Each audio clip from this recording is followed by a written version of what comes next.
that fruits. So guys, ibibigay ko pa sana yan kay Sultan kasi si Sultan alis papunta sa kanilang lola. Pero itong batang kulot na to ay hindi mo mahindian, oh my gosh. Makahilo ba naman siya? Wow, that's nice. You like this one, Sultan? Oh, no. Okay, leave the banana cake. It's okay. Yummy. This one you eat. Kali the banana cake. Diyos ko, ayaw sa banana cake. Tapos iano lang niya. Pasaway kang bata ka. Who's pasaway? Hamud.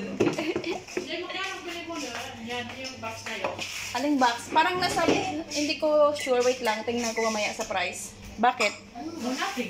So, gagawa ko ng patiner for sa bahay at kay mama mo dito sa Musrif. Kasi, I make also cake para sa kanilang merienda. But, Masasampal kita makabayin. Tingnan. so guys, ito na yung ating bread. Tingnan yung bread natin. Bread. And yung ating banana cake. Hindi ko alam yung gusto ni Sultan to. Pero ito yung papadala ko sa kanya pag gusto niya. Kasi nga kinain na ni Hamud yung isa. Binawasan na niya. Hindi na pwedeng ibigay yun. Kasi may bawas na. So guys, ito naman ang para sa kapitbahay. Pamimigay natin ito. Ayan. Kabiran lang natin siya. Tapos ibigay na natin sa ating kapitbahay.